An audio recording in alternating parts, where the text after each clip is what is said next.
Okay, so it looks like we're live. Hopefully, the microphone is coming in okay, and everybody can hear me on this. So, sorry, in the background, you see the little what are they like chipmunks? I think right. That's from my grandmother's old home interior stuff, and hopefully, the fans in the background aren't too loud. Sorry about that. I have to have them on. It's pretty hot. I think it's going to be 90 plus today here, and all we have is the window unit AC, so we have to have the fans kind of circulating all the air around here. And sorry about the scarcity in the back here. We're going to be kind of moving this around a little bit and changing it up. So, and also, I think um, there's the air freshener right up on top of the heater. So sorry about that. Maria's like, it's going to look tacky, but it's all good. I wanted to get on here today. It's been a few weeks since I've been on, and so actually probably a month or so. So it's been a little while, and I just wanted to talk briefly or not so briefly about the idea of Christians and violence because this keeps coming up in my life. It's like a recurring theme where I come across these events and these things.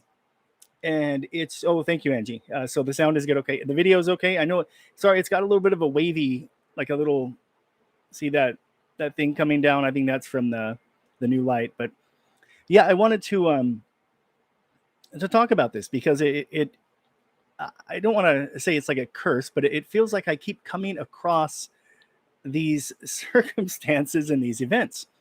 But there is a part of me, even as a Christian, even when I was more active in ministry, I'm still a minister now, but where I come across these things and I'm wondering, Lord, do other people go through these types of events? Because it seems like, many times my life revolves around or is involved in some type of violence or potential for violence. And I don't like it. It's not something I seek out. I've never been to like a nightclub. I don't go, Maria and I, we don't go and drink. I never was a drinker. I'm not a partier. Um, but yet, growing up, it's just really about, hey, Chris, it's just really, I don't know. You try to avoid these things. Unfortunately, whoops, sorry about that. I've gotten, I don't know why an alarm would go off at 1:37. Anyway, I don't know if you heard, that's the Indiana Jones alert that I've got on my phone there, kind of dating myself and how old I am. Kids are here in the background, so you might hear them a little bit. But again, I don't want to digress too much, but it's been a while, and so I'm a bit rusty at things like this right now. So yeah, I mean, growing up with a lot of domestic violence, a lot of people know my story. Um, and I don't want to get into it and like bash my family members. People know that know me from way back, know my upbringing. They know that, I'm not like a weak person or anything like that. And so it's very interesting. I keep coming across these incidents where I'm having to confront issues I don't like to, but there's also a part of me where I don't back down. They have those responses, right? They used to call it like a fight or flight response. There's also, I believe they've added a third aspect called freeze, right? Fight, flight, or freeze. Like some people just freeze up and they don't know what to do. Um, I'm more like I feel like a block of granite. When I get confronted, I just stand and that's it. I'm not going to advance, but I tend to be very reactionary, which is one of the negative flaws in my personality is I react to things. There is a form, though, I would say, of self-control, and this is where we get into the Christian aspect of it, like turn the other cheek, let your enemy strike you in the other one. But there also comes a time when you have to defend not only oneself, but if it involves like your family or your friends or some innocent bystander or person, what do you do in those situations? And how do you do it? I don't want to say scripturally, because we see in the Old Testament, we see wars that are mandated by God, right? He told them the conquest is one. Um, and then we see other aspects when we're told to, make peace with our enemies, love our enemies, and pray for them. And I do that. That's one of the things I make sure that I do once, once I'm not PO'd anymore and I'm not angry. It's like, all right, it's time to bring it down. And this person is a child of God also. And as mad as I may be, and as angry as I may be, and as justified as I may feel, it's about trying to walk in love in those instances. But there are instances like the one that happened yesterday. I put the video up. I had a young lady throw her Gatorade bottle in my face. Like she literally, into my car and all over my face and all over the inside of our car. And it's on the windshield. I got to go wash the car today. Haven't done it yet, but I got to go wash it. And and I'm immediately thinking, great, there's like COVID. I don't know what they drank or whose mouth was on this thing, to be honest with you. And so I'll give you a brief story of how it happened. So the kids and I left. Maria was supposed to be off earlier yesterday. Usually she's off at 4:30. Yesterday she was supposed to be off at 4 because she'd worked longer the night before. So we left the house about 3:45 and are driving up the street.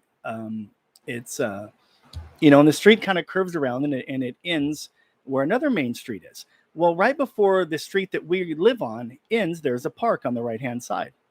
Well, what had happened was a young lady driving a vehicle with a male passenger.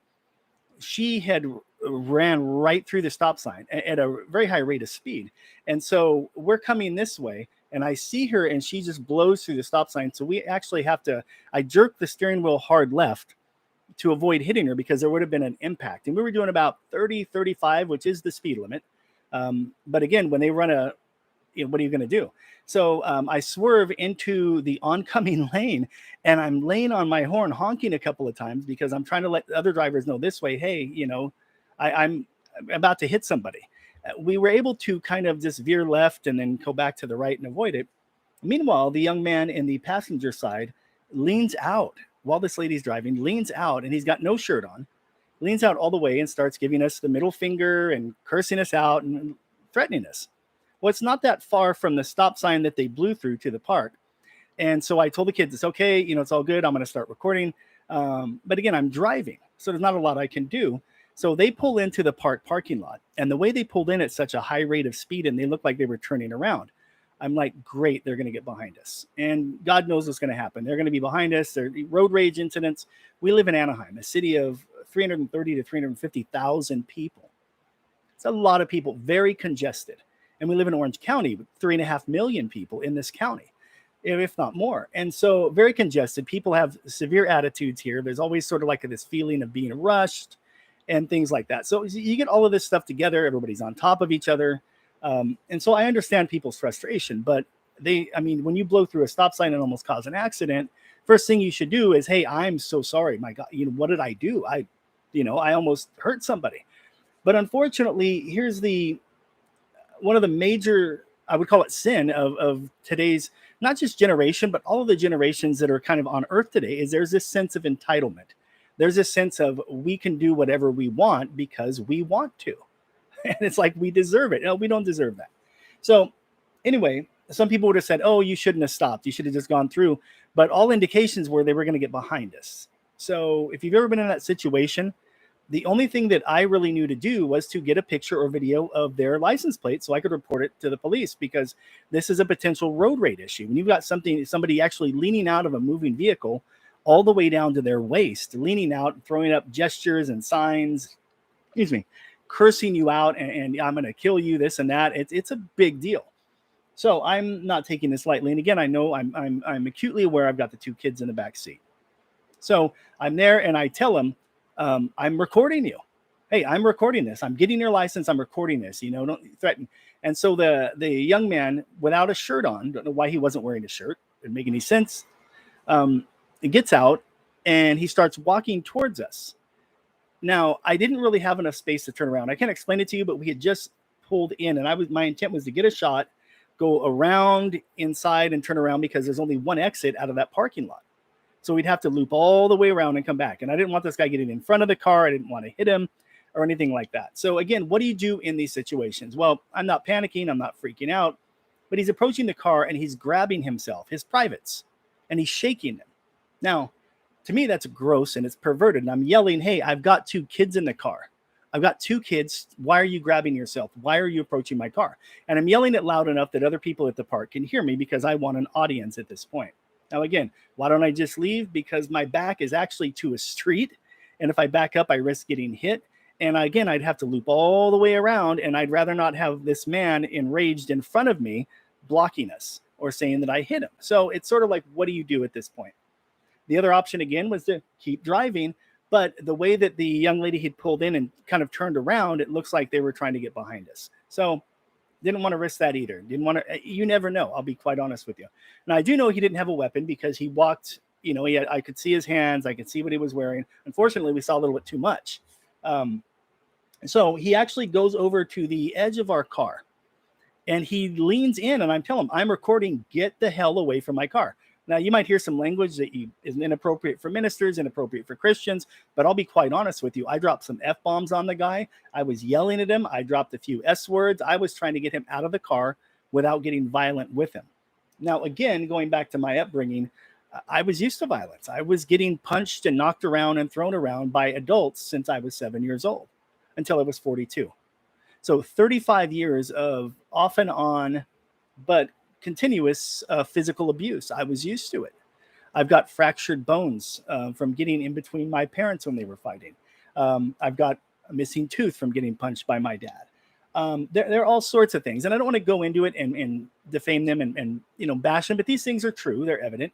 And so again, when you're 7 years old and you're used to getting thrown against the wall or punched by a grown man, you grow up, it's like, I'm not impressed. So this guy, if it were just he and I, and he's leaning into my car, I would just sit there and have words with him until he backed up. My daughters were in the car. So I'm trying to get him to go, and I'm like, get out of my car, dude. And he's leaning literally, and I mean literally, his armpits are like on the door. He's inside my window. Why was my window down? Why wasn't it up? Well, because I was trying to get a clear picture of the license plate, which I ended up getting. So all of this happens, and then he looks at me, and I won't say the word, but he goes, oh, you want to suck my, you know what? Now, look, I know it's pretty graphic. I know you're probably not expecting some of this, but this is what this man said. And I told him, I'm like, you know what? I got kids in the car, and I told him, that's it. I'm just going to have to beat the S out of you if you don't get off my car. And I'm yelling at this guy. And then the young lady's there, and she's screaming, he's underage. You can't touch him. I'm like, the hell I can't. At this point, you're trespassing. You're in my vehicle. And I said, and you're threatening us, and my kids are back here. You need to leave. And so then he looked back at my daughters, and then he said these words, do you want to see my word that rhymes with Rick starts with a D? Tells my 8 and my 11-year-old that. Now, I came unhinged at this point. I'm still in control to a point, but I said, that's effing it. And I'm getting out, and I'm going to do this to you. I put the car in park. Sorry, I unbuckle my seatbelt, and I'm opening my door, and I'm PO'd. And at this point, the guy turns around and takes off, heads back. And unbeknownst to me, I thought I was recording the whole time, but no, my phone has this thing where you have to push the button twice. I don't know why. Maybe it's since I was in the car. I don't know. But I started recording. And so I got him kind of when he was at the car, and I'm like, hey, you got anything else? You've been threatening us, and I got your license plate. Kind of what I said. And then they get in the car, they go around, and now I will tell you, all this time, the lady's like, you don't have the right to record us. You don't have the right to videotape us. And I'm like, yeah, I'm going to live stream it. I'm like, I got no problem with this. I'll show everybody how you guys are acting. And I said, this guy's a pervert talking in front of kids like that and talking to my kids like that. I said, that's disgusting. And he's a pedophile and a pervert, straight up. And so, and the guy was basically just taunting, like daring me to do something. When I actually started opening the door is when he backed off. So unfortunately, right? But this whole time, she's like, you don't have the right to record. I said, we're in a public place. I have every right to record you and your illegal behavior. I said, and he's trespassing in my vehicle during a pandemic, no less, right?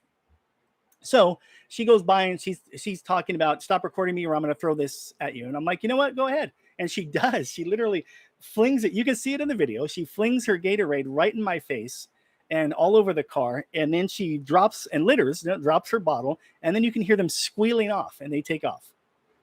Now, I've dealt with punk kids in my life. I mean, it's not a big deal to me. I'll be quite honest. I've had people drive by and, they'll flip you off or say something. A friend of mine and I, it's funny, on Loughborough in Merced years ago, we had this group of guys drive by us and they pegged us with rocks. And I was like, what? You can't afford weapons? You gotta stone us, a drive-by stoning, right? So there are times I laugh stuff off, but with my kids involved, it's like, no. And I'll tell you, I'm not an insecure guy. I'm not easily intimidated. Again, I'm used to dealing with grown adults. Even to the point, finally at 42 years old, I had to get a restraining order on my stepdad. because of the physical violence. And it was kind of comical at times. I'd be getting punched and he'd swing at me and things like that. And I'd basically turn him around, get him kind of like in this reverse bear hug, pick him up and carry him to his room and throw him on the bed. And sometimes call the cops. And there was one incident, I know it's sort of off topic, but it's not, where he was literally looked like a cat because our hallways were so small. I actually had to turn sideways because I'm broad shouldered, right, to get through the door. And so there was at one point he had his arms like this on the wall and his feet. And he's like trying to hold on. And I'm like having to move his arm and pull him back. Anyway, I see these things as humorous because I have to. I mean, you got to learn to cope. And I can't get violent myself. I'm short. I'm only 5'7", but I'm a big guy. I weigh about 230. And some of it's fat, yes, but not all of it. And in my prime, I was about 190, 200 pounds and working out and in very good shape and very strong. So, and again, growing up with knowing how to fight, learning how to fight with the groups of friends that I had, you couldn't be weak. But at the same time, I'm not impolite. And Maria says this. She says a lot of times how she sees it when I'm in public. And it's really weird. I don't want to say it's like a spiritual thing, but I do have people hone in on me, like wanting to challenge me for some reason or other. It's really strange. And she says, a lot of people, especially in Southern California, for instance, in this area, she grew up here, they mistake politeness and kindness for weakness. Now, I don't get it. And I was talking with a neighbor today, a nice lady, and she was like, "Yeah, this happened to you and your girls. I'm so sorry." I'm like, "I'm sorry for the kids. I'm kind of used to this." But the real thing was that I told her, I said, sometimes I almost wish I could wear my history, right? So that it just showed people, just don't poke the bear, right? Don't poke the bear, that flat out. So, I don't have tattoos. I don't have a lot of visible scars. I got one from my mom here on my lip that's still there. But I don't have a lot of things. I don't even grow a goatee, so I don't look angry and menacing. When I was like, and I had it a few times, but people were like, "Yeah, you look, you don't look as approachable with that." Okay. So you try to be approachable. Where does all this happen with Christians and violence? Well, here's the deal. Do what you can to avoid conflict. Now, I say that even though I don't back down, but there's a difference between not backing down and looking for conflict. I don't always engage with people, but I've had incidents to where I try to walk away and I've had someone say, "Don't you dare turn your back on me." Okay, well, when a grown man tells me that, I turn back around. Well, that's probably good advice. It's like that old thing. What does it say? Never stay in a room with a dog that doesn't blink. I don't know if anyone's ever heard that. I've heard it before. And what that means is basically because as soon as you do blink, that dog's on you, right? And in my family growing up, if you walked away, someone was locking the door so you can't get out while the other person's jumping on your back. So there was no retreat, no surrender. You just put your back to a wall and you engage. So over the years, I really found out how to restrain people without actively hurting them, which would come in handy if I were like an orderly or something like that. But it's pretty much what I was with a lot of my family. So I learned, and you got to be strong. I mean, imagine it's like wrestling cats or trying to give a cat a bath or something. You're trying to wrestle a 180, 200-pound person, and you're trying to just restrain while they're trying to hurt and abuse you and beat you. So it takes a lot of skill because you're taking punches. You can't get mad, and you can't lose your temper. And yesterday I was mad, and I was saying things that I would never say, in front of many people. And I was scared at one point for my kids. When he looked back at my kids and got this lecherous smile and said this thing, and I'm not exaggerating. The kids wanted to go and talk to the police about this. So I did. After they threw that, the lady threw that in my face and they took off, I called the cops. I called 911 and said, "Look, I want to report an incident. I don't know if it counts as road rage because we were parked and they got out, but it started with them, almost hitting us." And so I explained it to them. And the person at the police department said, "Well, all we can do is file a report." And I said, "Well, look, I've got their license plate number. I've got it on video. You can actually see the guy in the video. The girl I don't know about so much when she's up close like that. But you've got the vehicle, right? You've got the vehicle. You'll be able to find out who owns this car and go talk with them." Well, and I understand there are homicides to deal with. There are break-ins. And of course, it's being Anaheim. There's the god of Disney, right? Of course, Disney. I don't want to say that's why the Anaheim police exist, but let's get real. Those are the things they're going to deal with first, and the homicides. I understand that, I understand the other issues, but what do you do in these situations? So I call them up And I said, these things were said to my daughters. My kids were in the car. My kids are scared. And it was like, well, you can come in and make a statement, but and so I was like, all right, well, look, what about my 8-year-old? She wants to say something. My 11-year-old saw it. She can tell you what she saw. And the implication was, he didn't come out and say it, but it was more like, well, those are your kids. And, it was implied that basically I would be not inspiring, but kind of manipulating them, which I didn't like at all. Like some pervert does that. What am I supposed to do? I mean, I can't imagine being, and I'm not trying to condescend or patronize, but I can't imagine being like a mom in that situation with like kids in the back seat, right? And I'm not trying to be chauvinistic about this or misogynistic or anything like that, but as a grown man, I mean, I was worried about my kids when this guy started doing this stuff, and he had his arms inside. Now, I could have driven off with him halfway inside the car and knocked him down, but I'll be quite honest with you too. In today's political climate, I'm honestly, also a white male, and so I'm acutely aware of that. I didn't grow up privileged. I didn't grow up a lot of the ways that or advantaged, like they would have said. But I'm acutely aware of this. And this being a Latino or Hispanic young man and claiming to be a minor, what would I be looking at if I would have driven off and he would have fallen on the ground, or I would have accidentally run him over? So those thoughts were in my mind too. And so a lot of people hearing this would be like, why did you stop? And again, explain why. Because the way that they went in, they looked like they were going to turn around and come back and go behind us.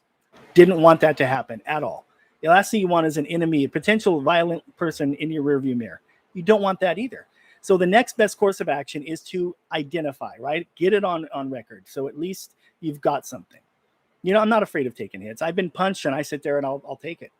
I don't have to hit somebody back. I'm not, again, I don't get scared in those situations for myself. I'm kind of desensitized, very desensitized to it. And I'm used to it. I'm used to dealing with catastrophic and violent situations.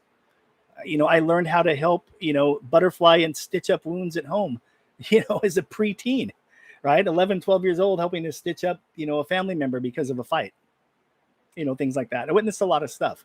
And I think that's one of the reasons why I'm not like that. I am able to control those things. But I got to tell you, I wanted to lose control so quickly when that man came in the car and my kids were there. So I don't know. And I wasn't really thinking about self-preservation, but it was in my mind that, okay, this is a chain of events. And in a split second, you realize these are the potential events that are going to happen. These are the potential consequences. Sorry, hang on just a second. Sorry, I had to take a drink there before my mouth got too dry. So after that happened, and I told the police, I'm like, or this person at the police station, I'm sorry, on the phone. And I said, so you guys aren't going to do anything about it. What do I do? Do I go and track down where they live and bang on the door and find their parents and have a word with them? And I was told, well, that's an option. And I'm like, are you kidding me? Are you flipping kidding me? Right? I'm like, you seriously, I can go confront them. Once I have my wife and kids, drop them off the house, I have no problem going up to it. It's the way we used to do it in the 80s and 90s. It's like, bam, bam, bam. I want to talk to somebody. And I realized potentially that could go south very quickly. So it's not something I wanted to do. I'm trying to handle things legally. And then when I told the lady on the phone, I'm like, this is assault. They threw something in my face. Even if I'm at a party, if I take like you always see the people with the wine or the Chardonnay and they fling it in someone's face, that's considered assault. Spitting on somebody is considered assault, right? Throwing something at somebody is considered assault. And there's COVID. How do I know so I told them, this is the same as spitting. When you're throwing a liquid that you can tell has been partially drunk and you're throwing that in somebody's face, that's like spitting on somebody. And they said, well, that's not really assault. And you were in your car, so it's not a road rage incident because they were out of the car. And I'm like, oh my gosh, right? So what do you do? What do you do? So short of going and getting justice for my kids and myself, I actually felt like being very passive aggressive and putting it on the Facebook page of the Anaheim Police Department. Here you go. Watch this. And this is what I was told to do. But again, I have no proof. They're not going to give me the transcript of my recording when I called them and called 911.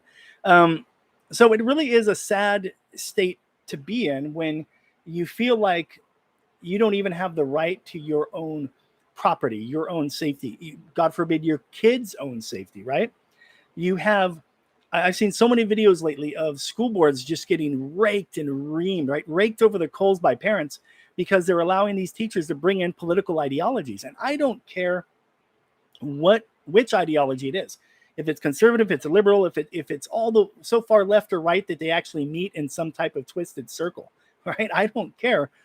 Schools are for educating, not for indoctrinating.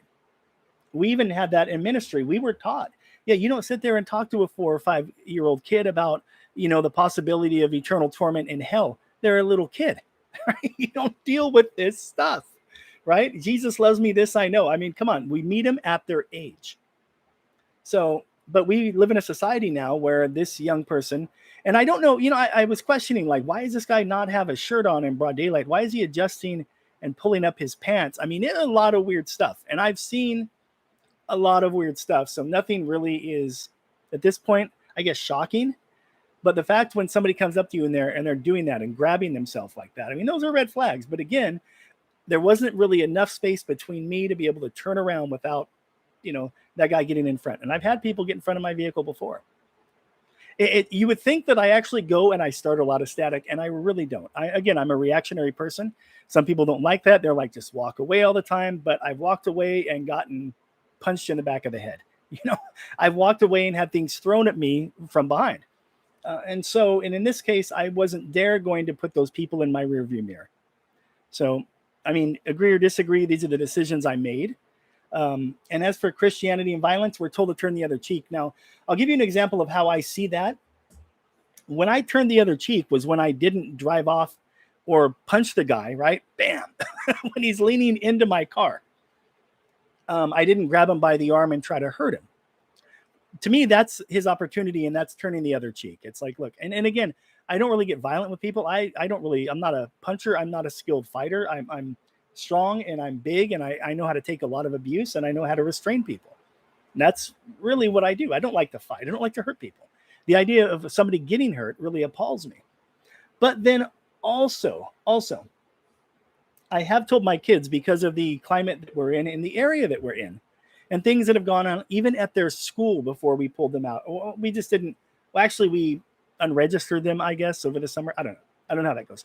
So, but even with our kids, I told them, you guys know what to do if some stranger grabs you and tries to pull you in a car or take you. They go, yeah, you stomp on their foot. You do that. We learned this at school. I'm like, oh, no. And I'll share this. And I know it's horrible because here I am sharing like a violent act. Somebody grabs you like this. Here's what I was taught. Grab a finger, because you've got 10 targets right here, right? So this is what I teach my kids. Hang on just a second. And sorry. And again, I'm not promoting. It's not COVID. Trust me. It's I got a tickle in my throat. I'm not promoting violence, but I've told the kids, if they're grabbing you, that means they're attached to you. Find whatever you can grab and just snap it back, because even a 7 or 8-year-old can break a pinky, right? And again, Christians and violence, right? But we got to protect our kids. These are our babies. They're entrusted to us by God. Even Jesus said that whoever harms one of these, better for them to have a millstone, right? A big, big stone, a millstone, right? Anybody that's seen Conan knows what a millstone is, right? He's pushing it around. Better than them have a millstone tied around their neck and be thrown into the sea than to hurt one of these little innocent ones. I mean, my Lord, what are we coming to, right? When a person does that. And this person didn't seem like they were high on anything. They seemed like they were taunting, like they had fun and trying to get my goat, so to speak, and try to rile me up. But to do that in such a perverted manner, you wonder how far people will go and where we are as a society, and we allow that. And there's that sense of entitlement, like I can do unto you whatever I want. Now, it was an abhorrent act. It was sick. I think that person is a pervert, whoever did that. I'll be quite honest with you. And I think it's disgusting for anybody to do that. I think they have pedophilic tendencies. And I could be wrong, but I pray for them, and I pray I never come across them again, because I would confront them. And so, again, turn the other cheek, like Jesus said. You try to give people a chance, but there are certain points when you get into a situation where it's either the safety of your kids or your spouse or yourself or the safety of others. and then some person trying to attack. There's been this sort of argument also, and I know I'm running on, sorry. There's been sort of this argument about how pro-life people can also be pro-death penalty. The main difference lies in this: the innocence of the individual. Did they have a violent act committed upon them, or were they the ones doing it to other people? So that's really kind of what it comes down to. So I don't promote violence. I promote, peace if you can do it. And again, you can argue without getting violent, but there are points where, unfortunately, you have to do something.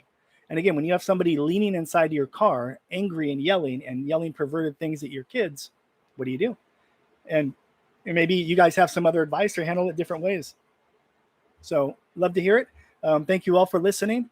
Everybody here is okay. I mean, my daughters were a little shook up. My younger one just really wanted to go to the cops, and she's like, I'll tell them what happened, and I'll tell them the words that were used. And I'm just like, yeah, but honey, they're going to think that daddy told you what to say. That's really awful. And it's awful, I think, that even when you have video evidence, people aren't willing to do anything. It's really sad. So it really sort of promotes a sort of vigilantism, right? Like you have to do it yourself. I've been told that about my neighbor who's gotten violent with me and pushed me. Approached me when I was talking with security. Did this in front of the security guard. Had the so high and drunk that they felt that they were that arrogant that they could do that. Cops came in, and I was told by the police, basically you and your wife might want to start handling this yourself. That's not a good idea. Again, I'm dealing with someone here that's more like 5'3", 5'4", about 130 pounds. I've got 100 pounds on the person. I'm not gonna, I don't want to go there. I really don't. I just wish. But these incidents, they keep like cropping up, and I'm just like, Lord, is this like a sign? And I don't think it's necessarily a sign, but like, why do I keep getting into these situations when, I don't understand that at times. But I do understand one thing: I don't back down, and I'm not going to let harm come to my kids or anybody else. So, all right, guys, listen, take care, walk in the Spirit and the fruit of the Spirit, right? Love, joy, peace, patience, kindness, goodness. Kindness, goodness, peace, patience, kindness, goodness, faithfulness, self-control, and gentleness. All right. You guys take care. Bye-bye.